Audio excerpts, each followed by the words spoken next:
This is Malaysia, the unhealthiest country in Southeast Asia, where 1 in 5 people are actually considered obese. And this number is expected to more than double by 2035, with Malaysia being on track to becoming the most obese nation in the world. So, what makes Malaysian food so unhealthy? And I want to investigate why. Firstly, is it the food? Secondly, are Malaysians actually trying to get healthier? And thirdly, what exactly is being done right now?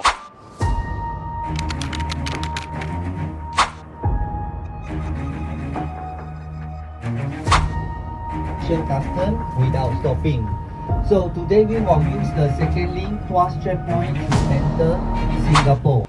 So first order of business today is getting some coffee. And one thing I noticed about the drinks here is that they are so sweet, okay? In Malaysia and Singapore, there are a few ways to order your coffee. First is a kopi O, which is like black coffee with sugar. Then you have like kopi O kosong, which has no sugar.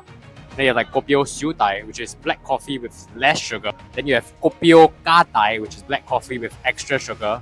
And you have kopi O gao. So gao is like very strong. And then this is like your standard. This is a kopi O ping.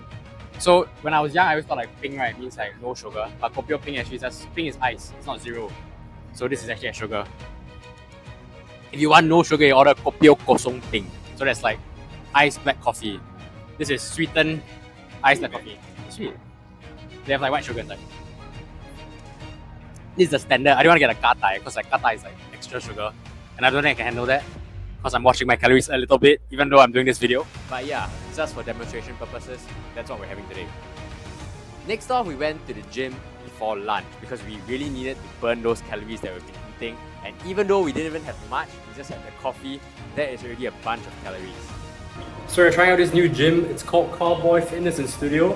I'm actually at the 3rd floor already. This is like a high rock space. Pretty cool, there's like sleds, there's wall balls.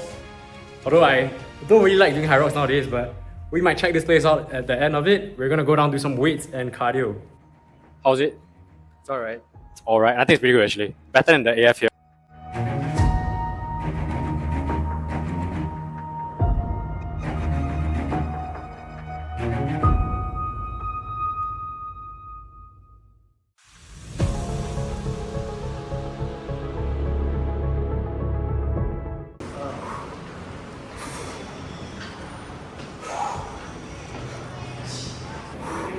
Finish our workout. Actually did. So we're off for dinner right now and we're gonna have a steamboat seafood buffet and really gonna try and get the calories up to see what kind of things people eat in Malaysia. Just cause I know I'm gonna be eating a lot today. I actually ran like 7 km today. I ran 10 km yesterday and then I did a lot of weight, so it's probably still gonna be less than what I ate because I'm expecting to eat like... We're gonna eat a lot now, I mean. I'm probably gonna eat like, I don't know, 10 trays of meat. Okay, we finally made the steamboat place. This place is called Genesis Steamboat. It's actually like 50 ringgit, so $10 US, 13 Sing, if my math is correct. Let's get fucking full. But yeah, right after the gym, we had to get our protein in. Which, what better than a buffet? Because that's where you get like cheap protein. Okay, so we are eating some steamboat. I've ordered like 6 trays of like pork, beef and prawns. So if you're wondering why Malaysians gain a lot of weight, it might be something to do with like the fact that the food is cheap and good and it's also very oily. So spam. I think one thing I got to note about the food here is that there's a lot of ghee inside like the nasi lemak we eat. This whole thing is only like 50 ringgit, so very cheap. Another reason why I think people gain weight is because of the sauce. This has like a ton of hidden calories, but you know what? I ran a lot, so I'm just gonna eat it. At least we're not doing like a lot of carbs, mostly like meat. I'm gonna fish my quail egg. Price run. Looks cool. 100%. I'll make some sauce right now. Satay, then I'll put like peanut, fried onion, a lot of garlic, and then the veg. These ones. I don't like to pour this, like. Now I'll put this sesame oil. They got cheese there. spicy sauce, teriyaki sauce, cheese. We're gonna get more eggs. Okay, I actually found like a low calorie alternative, which is basically 100 plus zero. Quite amazed that they have this here. My favorite. Life hack, you put a bit of the jelly from here into here, just put a bit of oil, lime, and then put this inside here. Alright, they all look cooked, so this is all for me. There's a pepper and then there's tomato. I estimate that this is going to be about like 3,000 calories because it's the only meal we eat. So, yeah, gonna make it count. 452. Let's see how long I take to do this.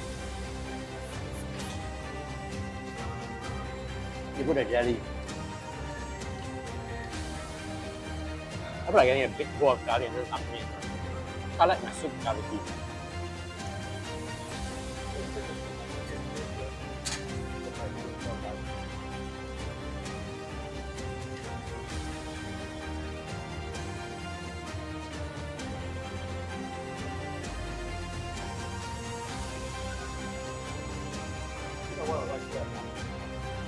It's not dirty.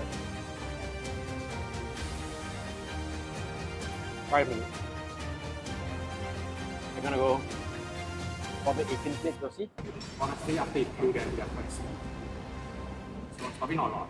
So after lunch, I had to interview Adil, who was right there with me. Okay, so we just had our buffet. How many calories do you think we ate? I probably ate about 1,002, How much do you think I ate? 1,006. Okay, I think I ate quite a lot. So generally, how do you find like the food here? Do you think it's like healthy or not healthy? I think it's generally not very healthy. Okay, well, there's protein. Right?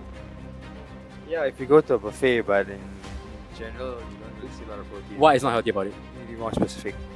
Like, why do you think meat is not healthy here? Like the way it's cooked?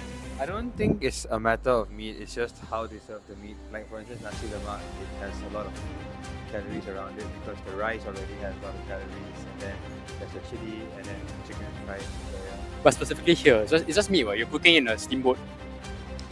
Oh, I think you're trying to focus more on like the kind of oil they use, perhaps. No, I wouldn't say it's very oily. I think it's like the sauces here that like a lot of hidden calories. That's why I would say that. And it's very easy to just get carried away eating here because they give you like very small slices, but you just keep ordering, and then yeah, I think that's how I find it, right? They all look True, cool. true. Do you think Malaysians in general have like a good fitness culture? Do you think like they're overweight because of the food, or is it because they don't work out enough? I think it's a mixture of both because I think relative to Singapore, we have a lot more emphasis on protein in even convenience stores and all that, and you don't really get many high protein options here, and so it makes it a lot harder. And perhaps people don't have proper education on macros. So sometimes when you consume food, you don't really know how much you're eating, and you can also drink your calories here because the drinks don't have. I think it's the drinks. moderation. Yeah. But today I was quite surprised that there's like 100 plus zero. Generally, the last I came here, it was only like Coke. And I find the drinks here, like what we had, like the coffee, the Coke, everything, they always put a lot of like sugar. Like we can buy like mango lassi and kind of stuff. Yeah, the last year are probably like 600 calories easily, Mm. which definitely adds up when you can only be eating 2,500 a day tops. But in general, do you think like the fitness scene here is like growing? Because like you look through like JB and KL, there's like now there's like High Rocks in KL, and like there's more gyms popping up, but it's still not the same as like Singapore. I feel like it's not as I much. think if you're talking about KL, yeah, it's a metropolitan city, so the nicer gyms are there, and you know they do have to cater to a lot of expats. But if you talk about JB, I think that it's still pretty dead. Like I just haven't seen anything that's very like. And I mean, I wouldn't expect it to, right? It's such a big country. You have your main cities where stuff like High Rocks and other stuff are there. So, yeah. So it's a mix of everything, like you say, it's like food, exercise, but mostly it's like the education and culture, right? I think it comes down to education, to be honest, because even though I think Singapore only recently rolled out like the drink classification, and all that. But even prior to that, you know, they always put a lot of emphasis on like sweet drinks being less sweet, and they kind of never gave us a choice. So even like the Coke that we have in Singapore is like Less way sugar. healthier Yeah. than the ones here, and it honestly tastes like shit. But I mean, that's kind of the point, right? So it's education. I think maybe the government isn't doing enough to actually moderate the kind of food that they import or they produce locally. which is something that like it's not just in Malaysia, but I think it's pretty much the same for most of Southeast Asian countries. So it's not something specifically Malaysian. It's not because Malaysians are generally more predisposed to be fat. It's more like they just don't know enough to watch their calories. I'd say they don't know enough, they don't have better options, and they also just don't, the culture of being healthy isn't maybe proactively pushed out here the way it is in Singapore.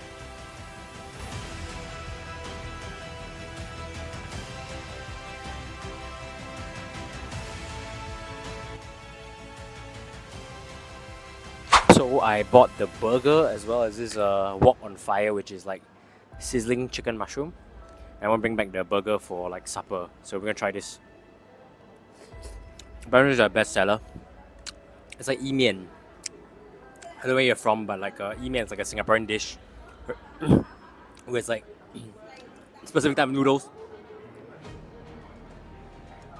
Try these noodles.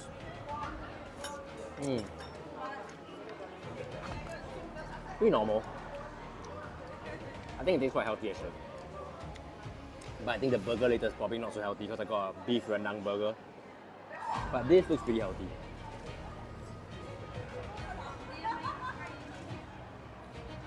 I have to say it is very yummy. Oh. Also because I probably haven't eaten the whole day. Oh. Here's my sinuses because it's so hot. I'll try the sambal. Very nice. Very tangy, the sambal.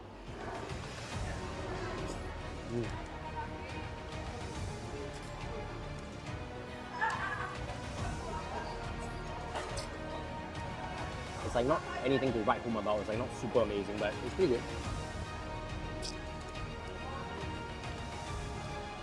Also for the price, it's like 14 ringgit, so it's like $3 US. I wish they put more noodles though.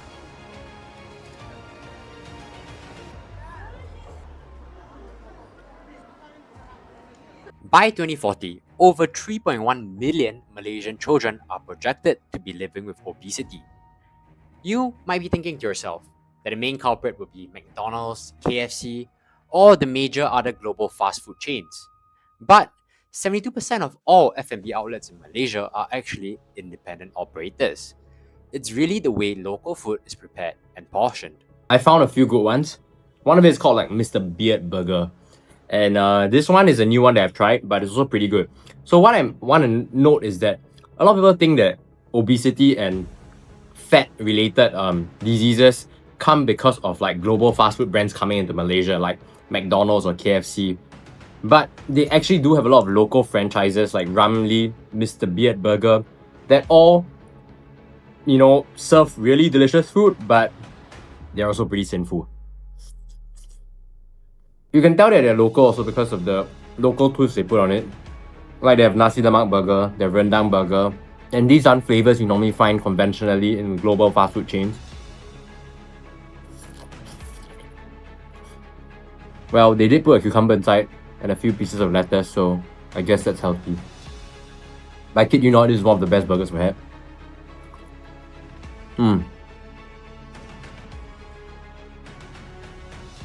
I can see it now. I see why Malaysians gain weight. I will gain weight too, man. I'm already gaining weight.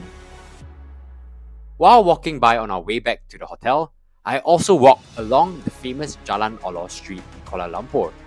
I have to say, I get it, I really do. As a Malaysian, you are often spoiled for choice when it comes to food. We have Lok Lok here, a whole stretch of seafood, fried food, and stalls selling durians on the street. And the food is cheap, like really cheap. Especially durian when it's in season like now. So of course, you know we have to stop for durian over here. It's actually really good. But the thing is, after I eat durian, my pee always smells a certain way. Yeah, your I don't sweat like that. also.